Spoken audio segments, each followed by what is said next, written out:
നിരീക്ഷണത്തിനായിട്ട് പോയിരിക്കുന്ന ഈ സിംഗാമിലിംസ് എന്ന് പറയുന്ന സംഘം 9 മാസങ്ങളാണ് ബഹിരാകാശത്ത് കുടുങ്ങിക്കിടക്കുന്ന ആ ഒരു സാഹചര്യം ഉണ്ടായത്. അവർക്ക് തിരിച്ചു വരാൻ കഴിയാത്ത ആ ഒരു സാഹചര്യത്തിൽ ഗെയിം ചെയ്തു. ഇതിനൊക്കെ കാത്തിരിപ്പിന് ഈ 9 മാസത്തെ കാത്തിരിപ്പിന് വിരാമിട്ടുകൊണ്ടാണ് ഇന്ന് പുലർച്ചെ അവർ തിരിച്ചെത്തിയിരിക്കുന്നത്. സോളാർ പാനലുകളാണെങ്കിൽ ഇന്ന് പുലർച്ചെ 2:30 വേർപ്പെടുത്തിയത്. 2:41 തന്നെ ഡ്രാഗൺ പേടകം ഭൂമിയിലേക്ക് പ്രവേശിക്കാനുള്ള അവസാന എഞ്ചിൻ ജ്വലനവും നടത്തുകയും ചെയ്തു. അങ്ങനെ ലാൻഡിംഗ് പാത ഉറപ്പാക്കുകയായിരുന്നു. 3:30 തന്നെ മെക്സിക്കൻ ഉൾക്കടലിൽ ഫ്ലോറിഡ തീരത്താണ് ലാൻഡ് ചെയ്യുന്നത്.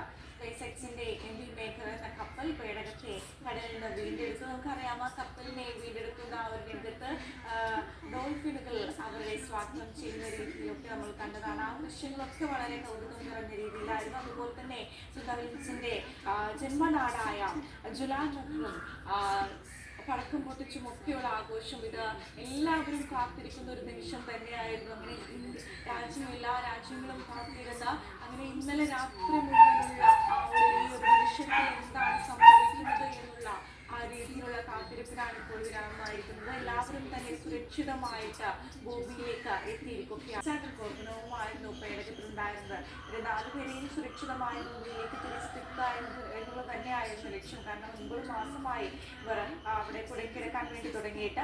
ആദ്യം നിക്കിലേക്കാണ് പുറത്തിറങ്ങുന്നത്, രണ്ടാമതായിട്ട് അലക്സാണ്ടർ കോർബിനെയും, മൂന്നാമതാണ് സുന്ദർ വില്യംസ് പുറത്തിറങ്ങുന്നത്, നാലാമതായി ബുച്ച് വിൽമോറും പുറത്തിറങ്ങി. അങ്ങനെ 4 പേരും സുരക്ഷിതമായി ഭൂമിയിലേക്ക് എത്തിയിരിക്കുകയാണ്. അവരുടെ ആ ഒരു തിരിച്ചുവരവിനായി ലോകം തന്നെ ഇന്നലെ രാത്രി മുഴുവൻ ഉച്ചവരെ കാത്തിരിക്കുന്ന ആ ഒരു ദൃശ്യങ്ങളെല്ലാം തന്നെ നമ്മൾ കണ്ടതാണ്. അങ്ങനെ എല്ലാവരുടെയും കാത്തിരിപ്പിനെ 9 മാസത്തെ കാത്തിരിപ്പിന് വിരാമിട്ടുകൊണ്ടാണ് അവർ തിരിച്ചെത്തിയിരിക്കുന്നത്. 2024 ജൂൺ 5 ബോൾസ്റ്റാൻ എന്ന സ്പേസ് ക്രാഫ്റ്റ് വഴി ഇന്റർനാഷണൽ സ്പേസ് സ്റ്റേഷനിലേക്ക് ഡോക്കിംഗ് ചെയ്ത് കയറുന്നവർ അവിടെ 2 പേർ അവർക്ക് തിരിച്ചു വരാൻ വേണ്ടി സാധിച്ചില്ല. സ്പേസ് ക്രാഫ്റ്റിലേക്ക് തിരിച്ചു കയറാനായിട്ട് സാധിക്കാത്തൊരു സാഹചര്യമായിരുന്നു നിലനിന്നിരുന്നത്. സ്പേസ് ക്രാഫ്റ്റിൽ ഹീലിയം ലീക്കും പ്രശ്നമുള്ള കംപ്ലൈൻറ്റ് മൂലമാണ് നമുക്ക് തിരിച്ചു കയറാൻ വേണ്ടി സാധിക്കാതിരുന്നത്. അങ്ങനെ ആ ഒരു നിമിഷത്തിൽ നിന്നും എങ്ങനെ ഇവരെ തിരിച്ചെത്തിക്കാം എന്നുള്ള ആ ഒരു സാഹചര്യത്തിലേക്ക് നീണ്ട പരിശ്രമത്തിനൊടുവിലാണ് ഇപ്പോൾ ഈ ഒരു നീക്കത്തിലേക്ക് നടത്തിയത്. നമുക്കറിയാം, ശനിയാഴ്ച തന്നെയായിരുന്നു ഇവരെങ്ങനെ തിരിച്ചെത്തിക്കാനുള്ള ദൗത്യമായി ക്രൂ-10 വിക്ഷേപിക്കുന്നത്. ക്രൂ-10ന്റെ വിജയം നമ്മളെല്ലാവരും ആഘോഷിച്ചാണ്. ക്രൂ-10 വിക്ഷേപണം വിജയകരമായി പൂർത്തീകരിച്ച് ഇനി അത് ഒരു ദൗത്യം, അതിന്റെ ദൗത്യം വിജയകരമായി പൂർത്തീകരിക്കുക എന്നുള്ള ലക്ഷ്യത്തിലേക്കായിരുന്നു ക്രൂ-10 ഉണ്ടായിരുന്നത്. ആ ഒരു വിജയം തന്നെയാണ് ഇവിടേക്ക് അവരെ എത്തിക്കാനുള്ള സാഹചര്യത്തിലേക്ക് നീങ്ങിയത്. ക്രൂ-9 സംഘത്തെ സുന്ദർലിൻസിനെയും ബുച്ച് വിൽമോറിനെയും തിരികെ കൊണ്ടുവരിക എന്ന ലക്ഷ്യത്തോടുകൂടിയാണ് ക്രൂ-10 വിക്ഷേപിക്കുന്നത്.